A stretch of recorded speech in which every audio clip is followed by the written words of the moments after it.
What's up, guys? This is Griever back here, bringing you guys the latest behind-the-bar reviews for Chapter 312 of 7 Deadly Sins. Thank you very much to the one above all in Grim Reaper's Discord, because he dropped the link, and both myself, Keishan Prime, Grim Reaper himself, of course, and a couple other cats were all notified right away. That was about, 20 minutes, half an hour ago, and now I've read through the chapter a couple of times, and alright, I tried to not read the Discord, I tried to not watch anybody's reviews. I know that Keishan Prime's reaction is already out. Go check him out, guys. He's got some great reactions to Black Clover, 7 Deadly Sins, a bunch of other stuff. But, alright, this chapter, for me, I was sitting back and I was like, okay, the hype from the last one, we haven't done a Boar's Hat yet, so Grim Reaper, you get your ass on that, because we are doing Boar's Hat. We got to do 311 and 312 because this is all a continuation. 2 hype chapters rolled into one, and the popularity poll and the color and just everything. And right off the bat, I'm thinking, okay, what direction is Nakaba going to take us on this journey? What direction does he think is the correct path for the rest of this series? Because as far as I know it, this series is far from over. Is this the start of a new arc? Are we at the midpoint of the final arc? Are we at still the ending of the series with less than 20 chapters to go? Who the hell knows? That's the beauty of this right now, is that I don't know. At first, I was butthurt by it. That's what I was. I was salty, I was butthurt. You take your synonym for that. And at the end of the day, I wasn't happy with being told, okay, the ending is happening, and now it's not.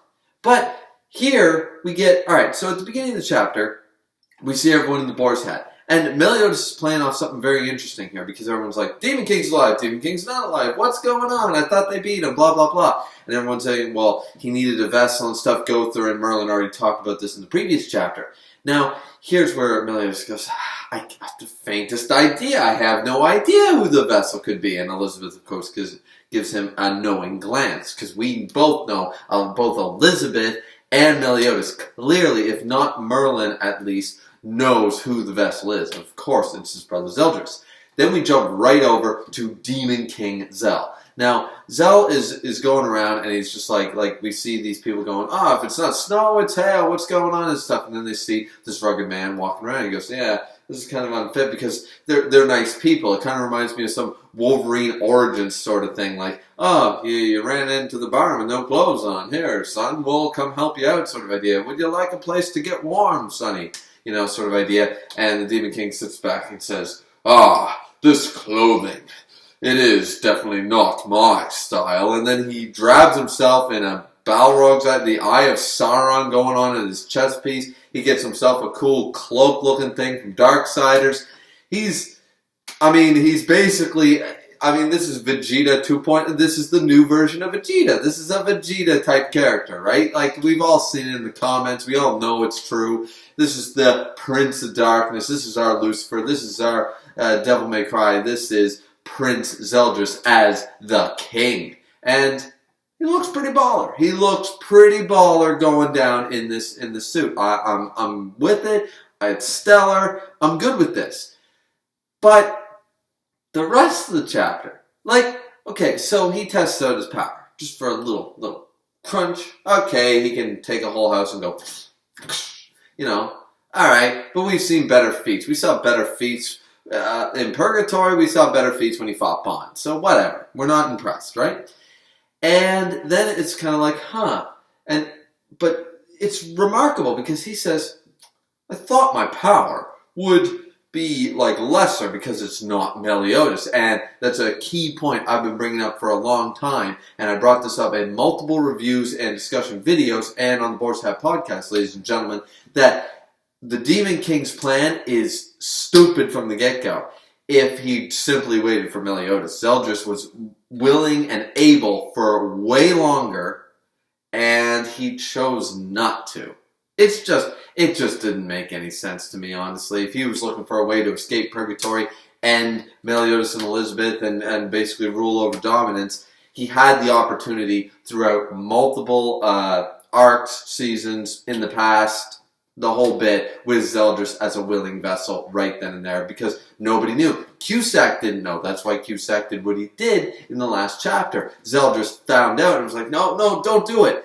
And then we also see something very key. This will be key. And here's where I'm a little hesitant about what's going to go on in the story, because we see that he's kind of talking to himself. He's monologuing. He's trying to be Sosuke Aizen. And I'm sorry, Demon King, you lost that throne a long time ago. You are not the Chair-sama. The throne always will belong to Sosuke Aizen. You cannot be Chair-sama. I'm sorry.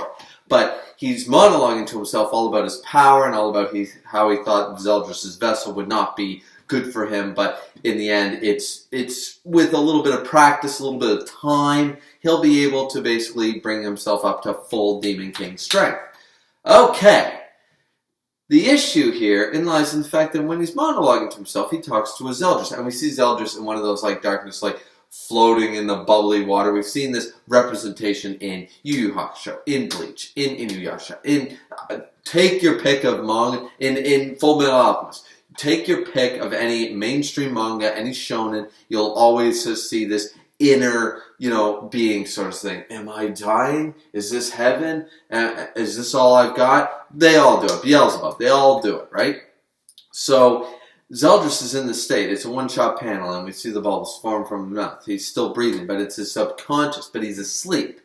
And he says, you'll be a good boy, Zeldris. You won't be like your, dastardly, rebellious elder brother Meliodas. You understand that your father wants this. I'm sitting there like, okay, translation aside, let's just assume he's going, you're asleep, good boy, sort of idea. Let's not assume anything from the dialogue, and just go by panel.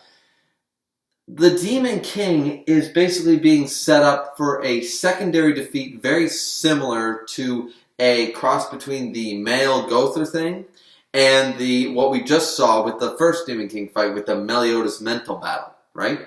We are being set up for that. Zeldris, in my opinion, we see him fully healed, but his subconscious is asleep because he's tired. He's been worn out to the max. Remember, he had not fully recovered. He was near dying, as far as we could tell, at the end of the last chapter and stuff, and that's when he was used as a host vessel. He didn't have the mental fortitude, the willpower, the strength to fight his father off in any capacity. He could only succumb. So he's still in there, but he's got, he just doesn't have a leg to stand on. When Meliodas went back, it's his body, and he was like, all right, let's go, old man. I'm ready to throw down. Zeldris was in a very dire opportunity. He did not have an opportunity. It was not opportune. So at this stage, I'm sitting back here going, what's going to happen? Gelda's going to be involved, 100%. She's probably going to die. That's going to trigger Zeldris. If her appearance doesn't trigger Zeldris to wake up and fight back against his old man, Demon King will murder Zeldris, or murder Gelda, and at his own hand, and Zeldris will wake up and start crying or something. We'll see the tear out of one eye sort of idea, then why are you crying if he's no longer in there? And then we'll get that split shot of, oh yeah, you thought he was evil on this side, but he's crying on this side because Zeldris is still in there. And I'm hoping that trope doesn't happen, because that feels very expectant to me. But as Nakaba has shown me, as this series has shown me, expect the unexpected. The cookie cutter stuff from 300 is almost forgotten with the trolling of these epilogue chapters. And it has not made up for the past mistakes. But I believe that there is potential here to not do that. But I am concerned that that is a potential. So quote me on that, guys. Is that what's going to happen with this next Demon King battle is when Zeldris fully wakes up, it'll be because of Gelda's appearance or Gelda's death, something with Gelda, and we will get some cookie cutter, very basic 1, 2, 3 shonen-esque thing.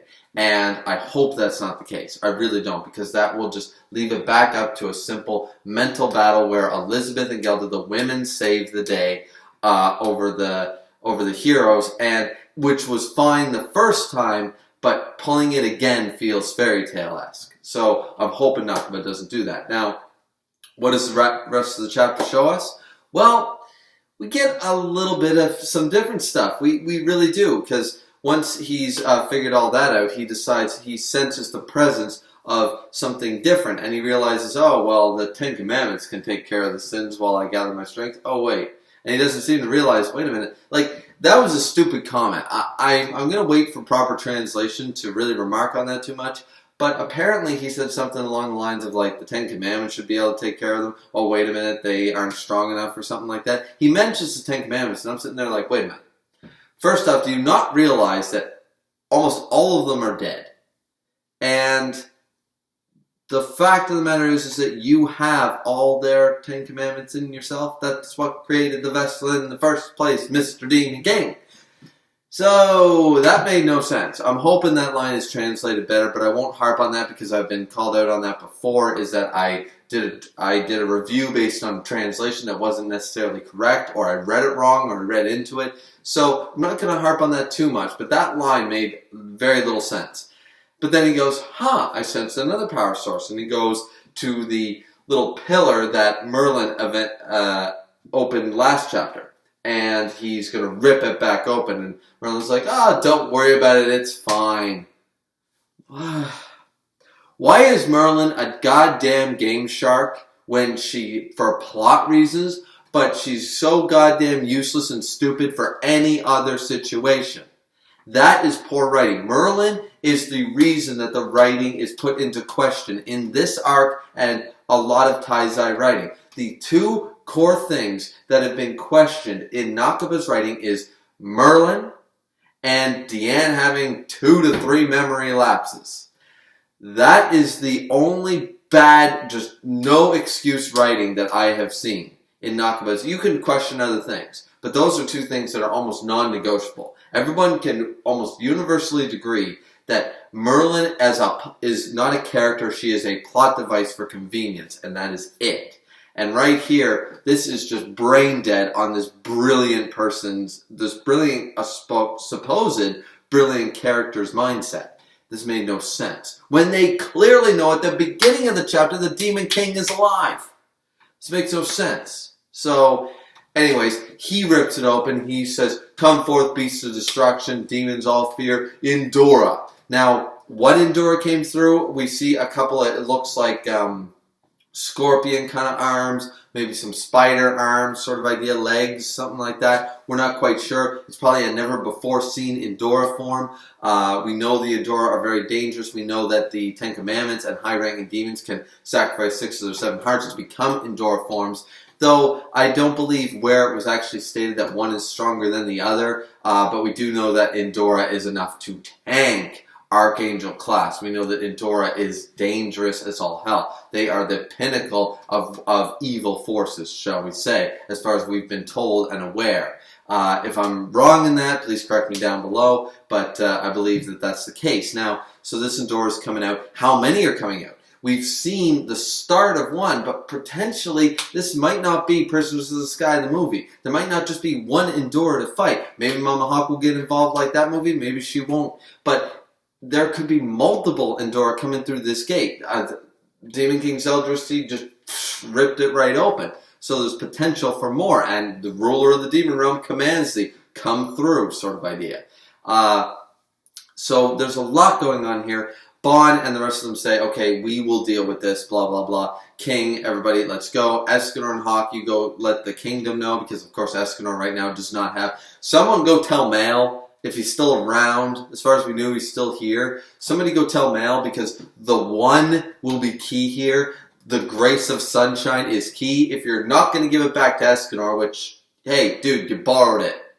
Look, when you borrow $20, I want my $20 back. You know what I'm saying? So, like, give me my grace back, sort of idea. Like, don't make Escanor useless, Nakaba. Give him his grace back. Make that come full circle. That was a borrow. That was a lend. That was not a Mal gets his grace back and just gets to fly back off to the goddess realm.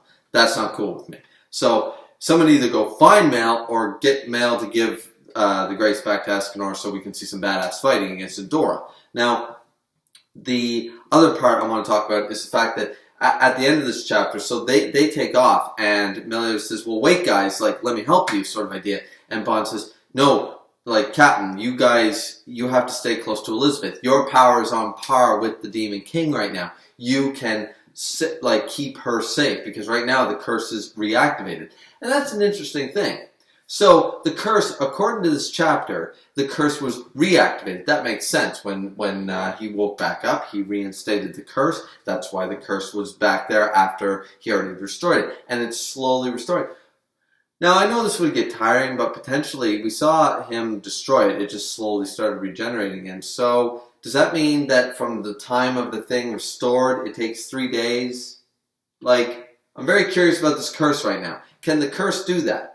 You know, there's just so many questions involving this curse. Because the curse was supposed to activate once she gets her memories back. It's 3 days and she dies. We don't know if it's by sundown, by sunrise on the 4th day. We don't know. Is this some Majora's Mask shit? We don't know the actual details as far as that goes. And the thing is that she still already has her memories back. Is that why the rock formation slowly fell and tried to kill her, even though clearly it hadn't been 3 days since Zeldris woke up? So is it active all the time? Is it going to randomly, is the world going to try to like strike her down with lightning at random points, just every hour on the hour? This is left very ambiguous, and I don't really like that. I don't mind the fact that Meliodas tried to destroy it a second time, and it's slowly started regenerating, but I wish we had got some exposition in this chapter, where we got so much exposition about Demon King monologuing himself, you know, so I don't want to hear anybody bitching about Kubo making Sosuke Aizen monologue anymore. Is that he spent half the chapter monologuing, and that was the question that just kept pondering, like, okay, Meliodas has to protect Elizabeth, right? However, what is the deal with this? Is she being attacked by the world itself every hour on the hour? Is it every 30 minutes? Is it once a day? Is it every 3 days? Can he just continuously activate his demon arms? For some reason he's got those. And destroy the curse every 30 seconds and then she'll be fine? I mean, that would get tiring after a while, but, I mean, I'd like to know the details here, Nakaba. Don't leave me in the dark. Leaving it ambiguous is not good writing, because now all I'm doing is questioning the details, and when it comes to a plot-relevant thing, I'm not going to be too happy, because it's like, oh, she did this, and that's because of the curse being activated again. And I'm like, yeah, but if that had been at least theorized or explained, or even if Merlin or Gother had said, we have no idea when the curse will strike again. One line of dialogue, that's all I need, is that the Sins don't know. And that's to tell the reader, we don't know. Nobody knows how this is going to work yet. Is it a little lazy? Yes, but it's less lazy than leaving it ambiguous just to bring it up later. So, not too happy with that being left that way. But of course, next chapter it can be totally explained. But I felt like the opportunity was there. And here we get that Meliodas, of course, was lying about who he knew, and Elizabeth calls him out on it and says, why didn't you tell him it was Zeldris? And he goes, this is between me and my brother. Elizabeth even tells him, I know you don't want to betray your brother a third time. This is too much for you. Zeldris is a good, like, for all intents and purposes, Zeldris is like the best of the real demons. Like, Meliodas, you were cruel and all that stuff, but he is so close to being one of you sort of idiot. He's still your brother. He's still your family. He's not your father. He's not one of those. So, and I just finished watching like 4 episodes of the new season of Lucifer on Netflix. Go check that out. I might be doing reviews on that too. And that sort of mentality has come back to me, like an Amenadiel and Lucifer sort of idea here, with God being of course, their father. And I'm just, yeah, it's just, the rest of this chapter basically goes to say that Elizabeth pulls out Lost Vein and says, yeah, your sacred treasure, here you go. We're going to go fight him together. Like, you can't leave your brother, you can't leave me. Well, I'll go fight with you, just like we did 3,000 years ago. And then they waste, in my opinion, they waste like 3 whole pages just to say, you'll fight with me again? Yeah, just like the old days. Okay. And then they fly off to, we'll go save Zeldris. They spend a little too much time for such a big chapter where we could have had so much more stuff. Especially with all the hype. The hype was right in the middle. The Endora coming out, Zeldris, Demon King Zeldris, new form with the Eye of Sauron in his chest, and the cool cape and stuff. Like, the hype was in the middle. And it just started to feel like it was petering out a little bit. Chapter was still good. 312 still leaves me intrigued. It leaves me with questions, as I've already posed here. It leaves me with some answers, but not too many. I'm looking forward to what's going to happen next in 313. I expect that the Boar's Hat podcast will happen this week. Sorry for last week's review, guys, saying, oh yeah, we'll be talking about it, because it just didn't end up happening. But I imagine if we don't talk about a double chapter this week, we will certainly be talking about 312. So stay tuned for that, guys. Link will be in the description down below. This has been Griever with your 312, chapter 312 review for 7 Deadly Sins, also known as Nanatsu no Taizai. Please like, subscribe, comment, all that good shit. It's always really appreciated, guys. And as always, drink responsibly. We'll see you back here next time. Peace out.